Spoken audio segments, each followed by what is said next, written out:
Okay, we're going to learn a series of three Mishnahs, and they all have to do with a question of who died first, and it has a bearing on who ends up inheriting the estate. So the first Mishnah we learned here yesterday was about a case where a house fell upon a person and upon his son, and what happened was the son had debts or he had a lender and outstanding debts, and therefore it's important to know the lender says that the father died first, and then the son, so he had now assets they want to collect, and they're coming based on the fact that they're a lender. And the family says that no, that the son died first, and then the father, and therefore you have no lien on any of the assets, no encumbrance, and it's ours. So they're both coming from two different positions. One is as a lender, and one is as an heir. And then we'll learn the next two missions as well. And then we had an argument between Beis Shammai and Beis Hillel. Beis Shammai says that even the lender also has rights to the assets because when you have a document, it's as if you received it already. So therefore, we don't know which way to go. We divide it in half. And Beis Hillel says you leave things the way they are because he holds a document is not as if you received it until you actually receive it. So the lender or the woman, the ksuba, they haven't received anything. Leave things status quo. Leave things where they lie. Everything remains with the deceased family. Okay, so now we're up to the Daf Kuf Nun Ches Omer Aleph Mitzoy Shabbos Vorchim Kislev up to the Mishnah. Nafal Habayis Olav Va'al Ishtay. Now this time is a man and a woman and his wife. Now the wife dies before the husband yarshins her before anyone else, or even the children. So what happened here was that the house imploded, they both died, and we don't know who died first. She comes from another family altogether, so obviously her family says the husband died first, he never yashed his wife. Now that the wife died, we are the heirs. The husband's family says, no, wife died first, so the husband yashed her, and now we are the heirs and we should be getting it. And we're talking about there were no children. They didn't have any children. Otherwise, there's nothing to talk about. It makes no difference who died first. The children will still receive whatever they deserve. Mishnah. Nafal habayis olav alishta. The house collapsed, fell on top of the husband and the wife. Yarishe habalayim, the inheritors of the heirs of the husband says, well, Isha Mesa Rishon. First, the wife died, so the husband yashed everything. There's no children. We're the brothers. So therefore, we are entitled to receive the Yerusha. And the achakach meisabal, only the husband died afterwards. However, Yisha, her side of the family says, no, how do you know? Maybe Baal Mesrish, the husband died first. So therefore, and the wife outlived him, so he did not inherit anything from his wife. And the achakach meisish, and then she died, and we should take over all of her assets. Now, a woman in a marriage has three different kinds of assets.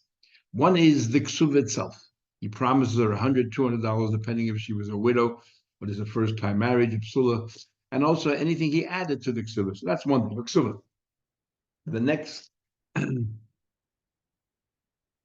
next thing is that the husband, she brings into the marriage also some assets as well. She brings into it. One is called nichse tzem barzel, assets that are like iron sheep, and one is called nichse maleg, plucked assets, and they're very different. Assets which are tzem barzel works the following way. She brings in these assets into the marriage that she inherited from her father. Let's say she brings it into the marriage, and it's incorporated into the ksuva that this is the nadin that she brings in on holot be'avur. She brings it from her family estate.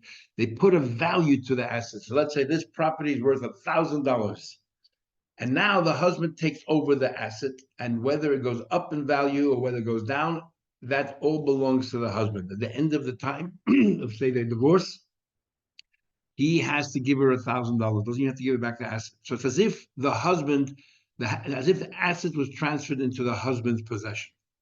That's called nichse tzoyim barzel. It's a fixed price. Then there's nichse meloik. These are assets she brings into the marriage. They're still hers, but the husband works the assets, develops them, and he retains the dividends. So those assets basically are hers, except he gets the dividends. So now what happens in this case here?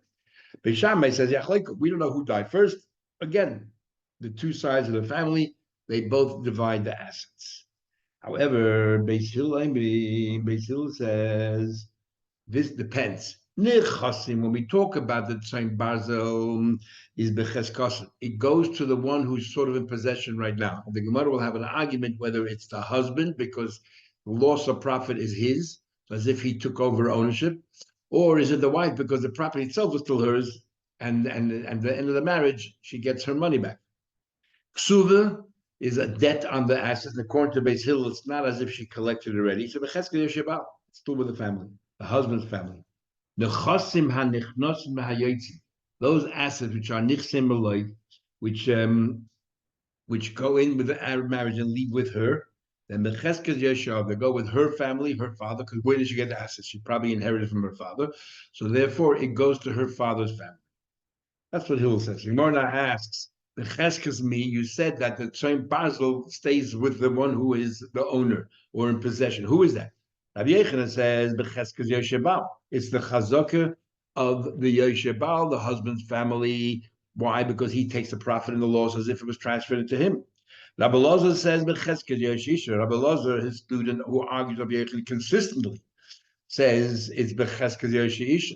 That since she retains ownership, even though the profit and loss is the husband, but she retains ownership, they walk out of the marriage, the fixed price that they agreed on, that's what she takes back with her.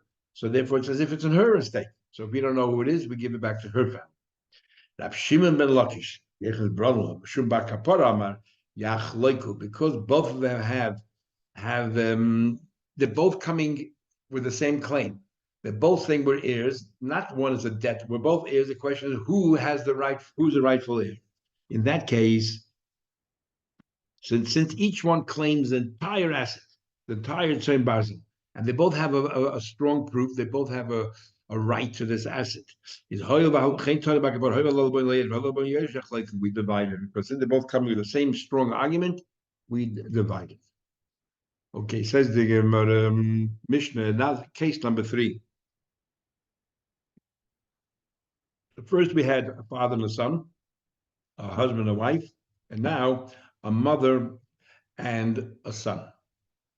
Now, a husband and a wife are very different than a mother and a son. As Tosfos explains, a husband and a wife, according to many opinions, Yerushas Habal is only the Rabbanah. His rights are only from the Rabbanah. So he's a much weaker position. And even if you follow the view of those who hold that Yerushas Habal is Mahatorah, those Tanaim say that the husband's right is Mahatorah, but still he's not a biological heir. He's more a separate person who has a right to it. Makes him a bit more tenuous or a bit more distant from this following case. This is the case number 3. Nafal Habayis Olav Ali, but the house collapsed on top of him and on top of his mother. Now, the question is, who died first? Who died first in this case? We're talking about, the easiest thing is to picture, we'll talk about Yaakov Avinu. So Yaakov was the grandfather. He had 2 daughters, Leah and Rachel. Leah has the 6 sons, Reuben, Shimon, Levi, Yehuda, Issachar, and what do you call it? And Rachel, in this case, the Rashbam and many Rishonim learned only had 1 son. Why only 1 son? We'll come back to in a minute. So now what happened was Rachel and Yosef were inside this building, it collapsed, and they both died. The question is who died first? If Yosef died first, then Yosef never inherited his mother Rachel. Remember that inheritance only passes to those who share the same father. So then, since Yosef died first, and he did not Yashin Rachel, so when Rachel dies, her assets, and there's no other son, there's no Binyamin here, so all her assets move to her family. But if Rachel died first, and then Yosef, so Yosef then inherits his mother, and then when Yosef dies, it goes to his paternal brothers, to all of Leah's children, which means it no longer goes to Rachel's family, it now moved into Yaakov's family, Leah's children. So that, now why do we say there's no Binyamin? There could be a Binyamin as well, and Binyamin gets half of his mother's estate, and then if Rachel died first and Yosef inherits half of his mother's estate, and then Yosef died, it gets split between all the brothers, between Binyamin and between all the sons of Leah who happen to share the same father as Yosef.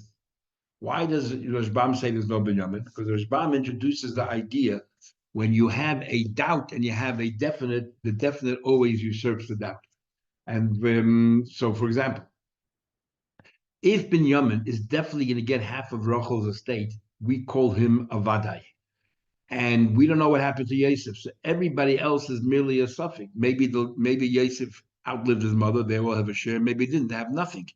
So because one is a Vadai, Binyamin is a Vadai, at least a part of the Yerusha, we will give the entire Yerusha to Binyamin and we'll say that Rachel must have died after Yosef, and therefore the assets only remain in Rachel's family, and the next of kin is Binyamin. He gets it all. Therefore, must be talking about there's no Binyamin. Other Rishonim have a problem with that. They say, why would the fact that there's a Binyamin have any bearing on who died first, Yosef or Rachel? The two halves are totally separate from each other. Binyamin is entitled to half his half. But as far as Yosef's half is, we don't know what happened. It's still a suffix. Just because there's a half, what's the connection? So the real question is, when we say that you get half, there's two ways of understanding partners, because Yosef and Binyamin would be partners in the state. Those partners mean that I have exactly half and you have half. We just don't know which half it is, so we had to agree to split. Or does the pshat, when I have half, means I have half of every single portion of it, and you have the other half. If I have half of every single portion, then Binyamin sort of has half, also a part of, is involved with Yosef. So therefore, if Binyamin is a vadai, we'll say that he also definitely collects Yosef's share as well. But if you learn that there are two distinct halves, and we just don't know which one it is, and we have to divide it later with two distinct halves. And the fact that Binyamin is entitled to half of Rachel's estate has no bearing on what Yosef has. And therefore, since it's a suffix, even if there's a Binyamin, we'll divide it equally amongst all the children of the family. Anyway, the Mishnah continues. What do we do in this case? In this case, everyone agrees that you have to divide. Means even Beis Hillel previously said that we look at who had it till now. Because here we're going to divide it equally. Why? Because everyone is coming with exactly the same claim. We are the true Yoshim. We are the true heirs. And because we don't know, they're all equal. They're all equal. Amar Rabbi Akiva said, Moidani Bazu, I am Moidem Shahana Chosim Cheskas. I'm a Moide. I believe, the way Rashbam and others learn, I believe that Hillel is not Moide here at all, but rather that Hillel maintains that there's a Chazakah, that we look at who had the assets till now, and we'll see in the Gemara later who we're referring to. And that, I maintain the rage, I maintain the argument. That's how the Rashbam learns. Other Rishonim want to say that Rabbi Akiva actually follows Beis Shammai. Rabbi Akiva's teachers are Blezer and Hurkas. Blezer and Hurkas is known as Shamuti, and one view is that the reason why it's called Shamuti is because he always followed Beis Shammai. So too, Rabbi Akiva followed Beis Shammai, and that's why he says Moida Ani Bazeh. And therefore, he's saying that Beis Shammai, actually agree with Beis Hillel in this case, that you look at whoever has the rights over the Nechasim. And Taisa doesn't like that shot. So Gemara continues. Amalei Ben Azai said to Rabbi Akiva, Al Hachalukin on the Mitzrayim, it's bad enough that they argue in the previous cases, and finally now they agree. We're so happy, we're so pleased. Here they agree, and you want to say they're still arguing, and so therefore, what are you doing? We don't agree with you. We think they're all on the same page. They all agree. Yachlik. Says the Gemara, when Rabbi Akiva said that I believe that the Chasim go b'cheskos son, in this case here, the son and the mother goes to the one who had it till now. Who's he referring to? Rabbi Eila says b'cheskes yorshe ein. Rabbi Eila says it's the chazakah of those who inherit the mother. Why? Because she had it till now, and now the question is what happens to these assets? This is transferred to Yosef and then to his family. Not, so leave it where you are, right, with Rachel. And Rabbi Zera says b'cheskes yorshe haben. It goes to the Yosef ben to Yosef because he's the closest heir, and therefore we say he goes to Yosef, and then the family gets it. Says the Gemara, Rab Zeda, when Rab Zeda went to Eretz Yisrael, you remember Rab Zeda had to hide from his teacher Rabbi Yehuda, who believed that anyone who leaves Babel and moves to Eretz Yisrael is over in Avera, because Babel is a seat of learning, and therefore you should remain there. So he snuck away, and he fasted 100 days to forget the Talmud Bavli so that he can learn Talmud Yerushalmi. So he says, when I finally came to Eretz Yisrael, He said, um, "Come, come b'shitas Rabbeila." I decided to follow the view of Rab Ela. I changed my mind, and you know why? In this little next few words, most Rishonim omit. Come Rabba b'shitas of the Rabba in Bavel continued with the view of Rab Zera that it goes to the son's family, to Leah and her children. Amar Rab Zera, Shmamina, you know what it proves? Avira de Eretz Yisrael machkim. The land of Eretz Yisrael makes you smart. And therefore I realized now that I came to Eretz Yisrael, Rab Ela is right. I always wondered, how do we know that? Maybe it's all the way around. Maybe the land of Israel does not make you smarter, it makes you less smart. And that's why now he agrees with Rabbeila. But when he was in Bubble and he was much smarter, he had his own opinion. How do we know which way it is? Anyway, he says here the land of Israel makes you smart. And before we go any further, the time of my why, Amar Abai says, since till now it was that tribe, so you maintain, you say that the mother outlived the son and the asses stay with her. One of the Gerer Rebbes was by the Rebbe in the 80s, and when he had Yechidus there, most of them, part of it was transcribed, part of it wasn't, it was private. The Rebbe said to him, Avira the Eretz Yisrael Machkim, coming from Israel makes you smart, say something smart. So he said what the Gemara Megillah says, Mila besela v'shtuki betrei. A word is worth a selah, but silence is worth a coin, and silence is worth 2 coins. Now that I come back to Israel, I'm smarter, I'll say nothing. So the Rebbe said to him, you misunderstood the Gemara. When the Gemara says Mila besela, a word is worth a coin, but in a sentence you can say 5 words, 10 words. If you have something smart to say, each word is worth a coin. But silence, you can only be silent once, and therefore it's worth 2. So if you have something smart to say, if you don't, then better to be silent. There's an interesting discussion. When we say the ear of Yisrael makes you smart, first of all, why? Why? And does it only apply if for learning Torah, or does it apply for everything? Learning secular studies. So the Spurnu in Parshas Noach says the reason why you're smarter in Yisrael is because the Mabul, as we learned in Marzvachim, affected all the countries of the world, nations of the world, except it did not flood Eretz Yisrael. And therefore, they still have the original ear from creation, not the later one. If that's the pshat, then anything you do in Eretz Yisrael is what do you call it? You're smarter at. Another reason is it says because Moshe Rabbeinu saw the land of Eretz Yisrael, and that instilled that extra kedusha. In that case, you can argue it's only matters to do with Torah that makes you smarter. And the same thing others say is because of kedusha, and it's only things that to do with Torah and mitzvahs. Others say the Radak says because the nature of the land, every country has different nature. The nature of Eretz Yisrael is that makes you smart. If that's what it is, then it can be for anything, including secular studies. What about a tourist? You don't live there, a tourist. Does it affect us as well? Before we get to that, what about within Eretz Yisrael itself? Is Yerushalayim any different than the rest of Eretz Yisrael? So if the word is because of kedusha, then Yerushalayim has more kedusha than the rest of Eretz Yisrael. Then Yerushalayim, you should be even smarter than the rest of Yisrael. There's all these madrashim about the kids of Yerushalayim, how bright they were. According to those who hold that today, after Churban Midrash, Tzfas is the holiest place in Israel, even though the Chassam Sofer and Shuvah Reish Lamed Daled in your day disagrees. But so that means Tzfas makes you the smartest. But for the other reason we said it makes no difference what part of Israel you're in. The entire Israel is exactly the same. What about a tourist? So there's a question: is there a mitzvah to tour Israel? The mitzvah only to make aliyah, to live there, not just a tour. So believe it or not, it's a Magen Avram in Hilchos Shabbos. The Gemara in Shulchan in Siman Reish Mem Ches. It says there that you shouldn't go traveling on a ship within 3 days before Shabbos, because the discomfort and you're going to ruin your Shabbos. But if you leave Sunday, Monday, Tuesday, by the time Shabbos comes around, you're settled in already. You won't get seasick and all that. You're used to it. In fact, by the way, just a digression, the Tzitz Eliezer in Chelik Zayin, Shuvah Lamed, and other Rabbanim, they paskin not to ride a bicycle on Shabbos, not to ride scooters on Shabbos, and their basis for that is some say because you might go out of the Erev, or you might have to fix wheels, whatever. But they say the basis is the law of a ship, because the problem of a ship is you move around, your whole body moves.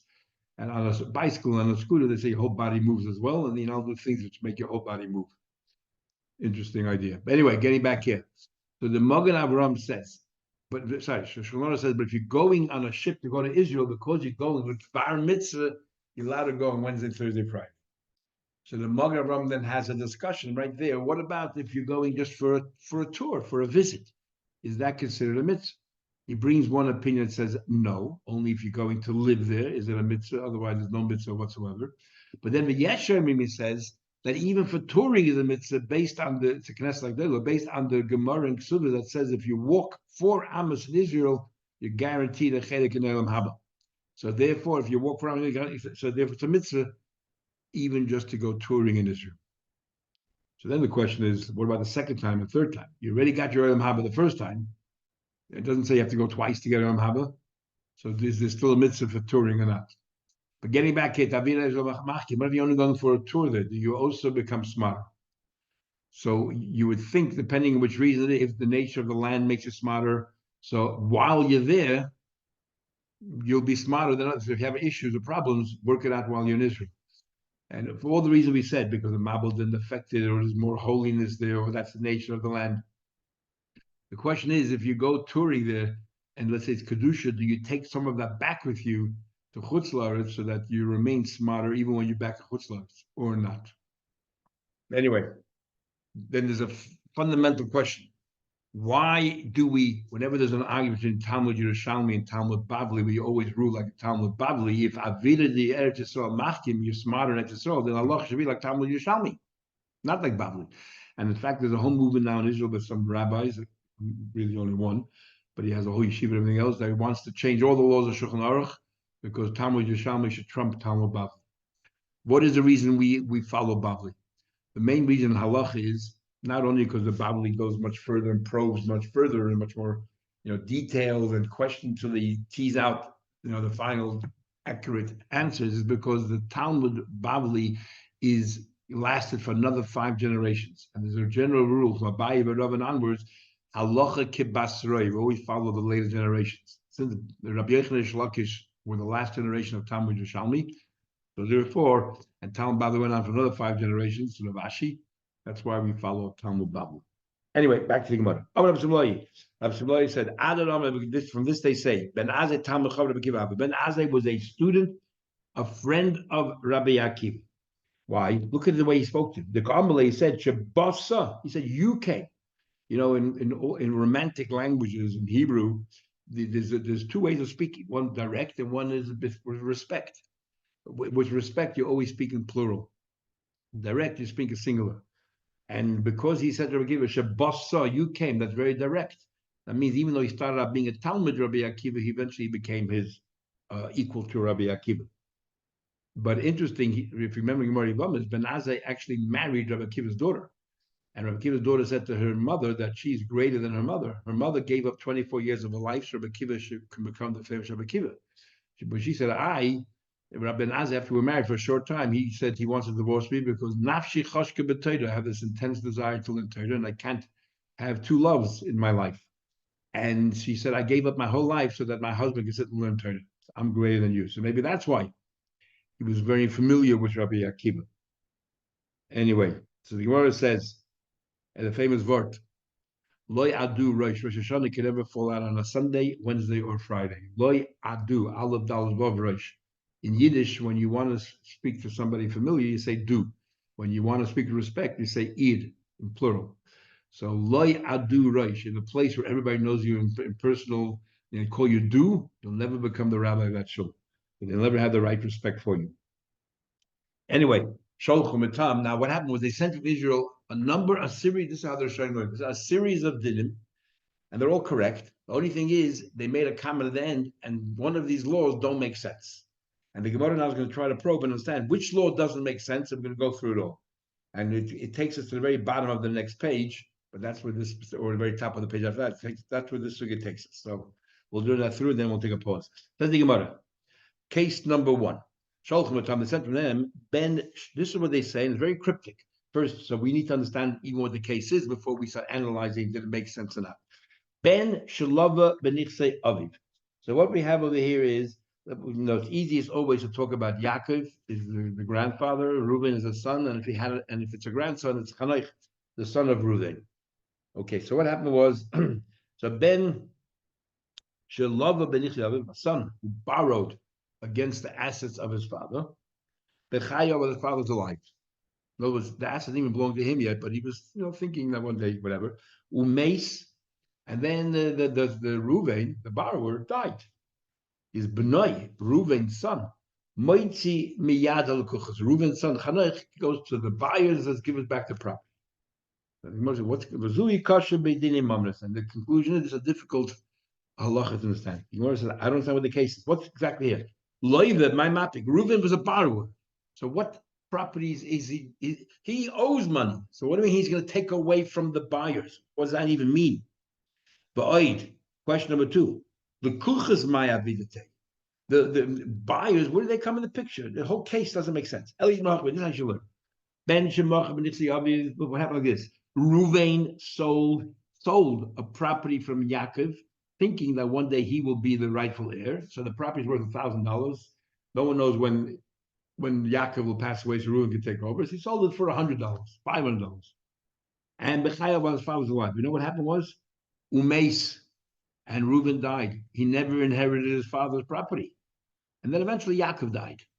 So now the buyers come along into the family and say, "Hey, we bought this property. Reuben now is the heir, even though he's dead, he's the heir, and therefore we want our property."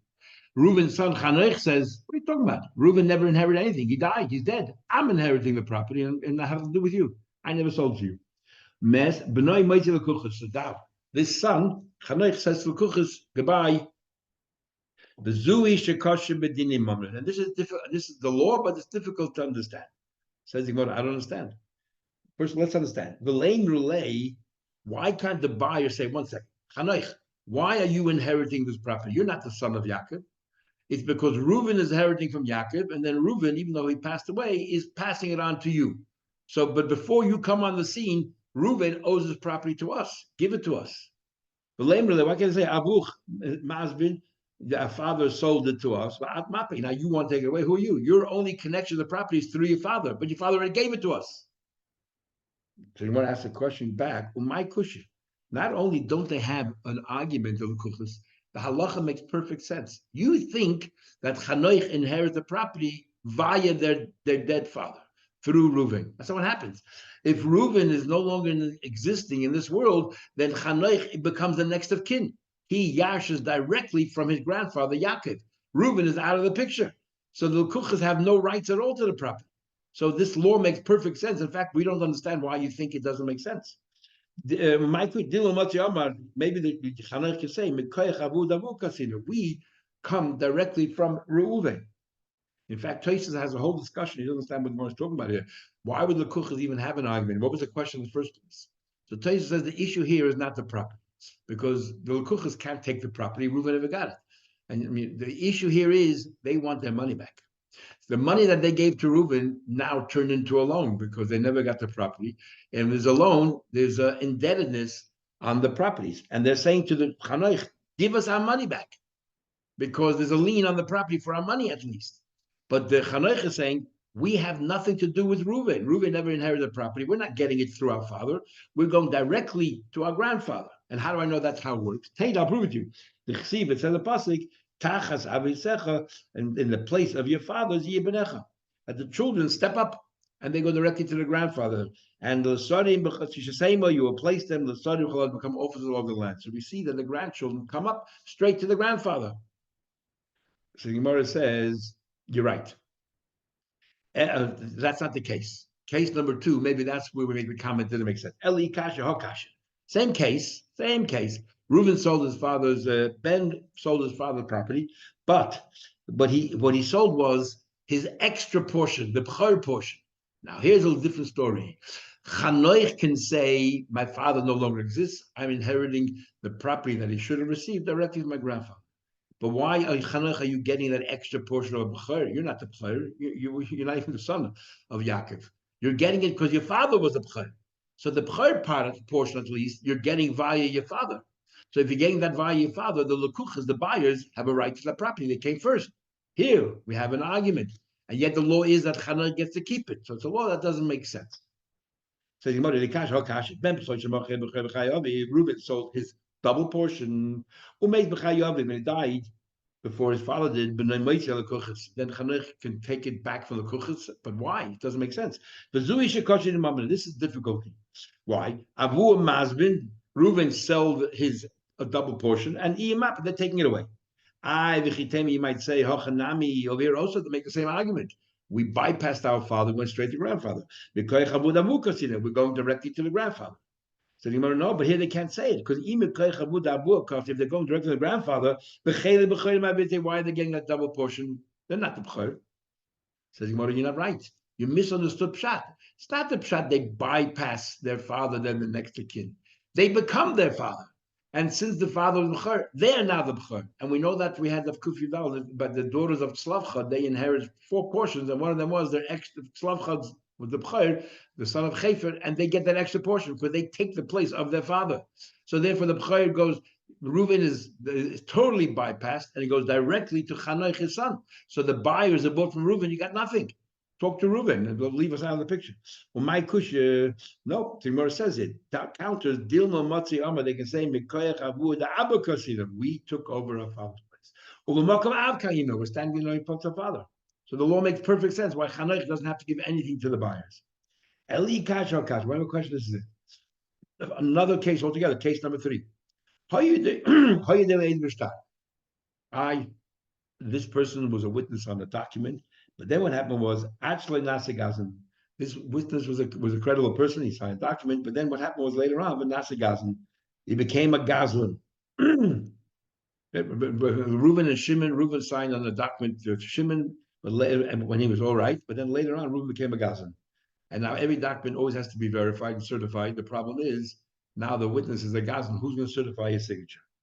So the thing is, who ain't a made? A Gazlan cannot testify on anything because we don't trust him. We'll have him pay there in Sanhedrin. All these people that for money they become corrupt, we cannot trust him. There's no credibility whatsoever. He cannot. But other people can. But other people can testify and say, "Oh, we recognize the signature." Now, the problem is, we don't trust him. Why don't we trust him? Because we say that not only don't we trust him, he's a criminal and his credibility is shot. It's quite possible he wrote up a fraudulent star. It didn't happen 2 years ago, like it says in the star. He wrote it up now and he signed right now. So therefore, we don't trust him. So what's going to help a father to come in and say, "Oh, we recognize the signature"? But so what? We know that he signed it, but it's a fraudulent star. He made up the whole story, or he could talk to the story. Who knows what it is? So the Gemara, we don't trust him because maybe it's a fraudulent star. The others come in and say it's good enough. This is the problem. This is the law. That's the law. Yes, we can do that, and we don't understand. Says the Gemara.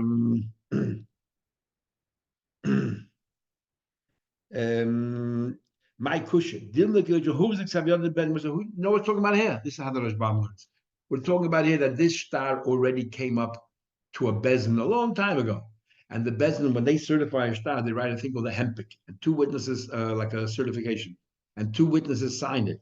And this star has a hempik from way back before he was this person who signed was one of the Gandalf. So we call in those 2 Adim who signed that certification, not to talk about now, but to tell us if they signed that certification. And that's good enough. And there's no reason to worry that he made up a fraudulent star because we're talking about a star that has a stamp from a bezin that this document has been certified. So therefore, in that case, it makes perfect sense why we trust the witnesses. So where's the illogical part of this? Okay, so we're going to come up with another. Elikash Hakasha, a day later, start the following case. They knew Adas in the start, actually, let's say this guy had a distant relative, and he, you're allowed to talk about relatives beyond second cousins or whatever we learned last time, uncles, great uncles, and he signed his document saying that this guy bought a property or whatever it was, and then that person died. It turned out to be that you're the closest next of kin. There's nobody else around. Everybody else died, or you didn't have anybody else. You're the next of kin, and you're going to inherit the property. So actually, you're saying witness about yourself. That's called a nogeya be'edis. You have a vested interest. and so he cannot testify about himself. But other witnesses can say, yes, we recognize his signature. Um, he cannot ascertain it. Other can. And why is this illogical? The illogical is how come others can when he himself can't? Now, in the gay agents is the whole question: why don't we trust in the gay agents? Is it because we think he's lying because of vested interest, or the part is you're a relative to yourself and relatives cannot testify? And we'll see the Gemara later. The relatives cannot testify is not a logical thing. That's what the Torah decreed is because there's a custom. The Gemara is saying that maybe it's because it's what do you call it? That if it's a liar and if it's a liar, yet others can testify. How come? That's why it's illogical. So the Gemara, okay, if you believe that's the way of that because we think he's a liar, maybe it's talking about again about a certification. Well, my kusha, who's accepted on the Bezin was already established in Bezin a while ago, or in this case here, we have his signature and from before, and we know exactly what a signature is. Eli Kasha Kasha, the following case. The guy knew testimony about a person, a stranger, but something about him, but then later he became the stranger's son-in-law. So now he can no longer testify as a son-in-law. He's a relative. Who ain't a maid? He cannot testify, he's a relative. Others can. The logical part is he's not believing yet others are. You can tell me Hachanami here too, because who's accepted Bezin. You can tell me the same story, talking about a case where he's already certified in Bezin, and that's why others can just come along and say, yes, we recognize our signatures on that certification. Even in a case where we have no idea the signature is, if he was not a relative at the time when he signed it, even though now he's a relative, he others can come along and testify that they recognize the signature. And we're not worried about liars. And why? So that's why the it's irrational. Why do we allow others to testify? Isn't the problem that he might be a liar, and so therefore we might be fraudulent? Yet we'll trust others. How? How do they know that it wasn't fraudulent? That's the illogical part. Says the Gemara. No, when it comes to a relative, the disqualification of a relative has nothing to do with the fact that we think it's fraudulent. It's a gzeres hakas. My kusha, maybe, because there are two ways of understanding it. Either one is that we're scared that they're liars, but it could also be there's no logic to it. It's a gzeres hakas. Why isn't he believed? Because this guy really believed for any other testimony except this. Not that we're scared they're lying. But I'll bring a good proof. Why can't Moshe and Aaron testify to their father? No, they can't, because they're two brothers. So the same thing. Other Rishonim don't have the Gish of Moshe Aaron. The Rambam has it, and you say that Torah. And they have no Gish at all, but they prove it from the fact. What happens if you're a relative and you're testifying against your cousin? A relative that defending the cousin makes sense. Blood is thicker than water, but against, why should he be believed? The answer is must be because Gzeres HaKosov. So again, because the whole thing is Gzeres HaKosov, that a relative does not believe, but not that a liar. So it makes sense that we believe others saying, yes, we recognize the signature. So which law from Israel came to us and said, this is a law, but it doesn't make sense? So far, everything we learned makes sense. El Gzeres Melechus from the king, Shelo Ye'idu Lehem. Is how can I be here too? Gzeres Melechus Shelo Ye'idu Sav Yodel L'Chleis. The son cannot give testimony, but someone else can. They say, yeah, we recognize the son-in-law's signature, which he signed before he became the son-in-law. El Gemara concludes. Let's go back to our very original story. That Reuven sold a property from his father's stable of properties, thinking that he will inherit it, but then he predeceased his father, and then eventually Yaakov died, and the grandson Chanech says it's mine because I go directly to the grandfather, and you guys have nothing to do with it. And you ask the question, so why is it illogical? I'll tell you why. Because this whole idea that the grandson goes directly to the grandfather is not true. You learn from a pasuk, but that pasuk has nothing to do with inheritance. That pasuk is giving a blessing that your grandchildren will be righteous people, great tzaddikim, just like you or better than you. So therefore, we have no basis to say that the grandson goes directly to the grandfather. He goes through his father, and yet the lekuchas have no say. That's why it's illogical. Says the Gemara. The Kokashloch, you ask a question, it makes sense because the grandson goes directly to the grandfather. Ahu bebrachiksi. That was only a blessing. It wasn't. It was only a blessing. It wasn't a fact. Says the Gemara, okay.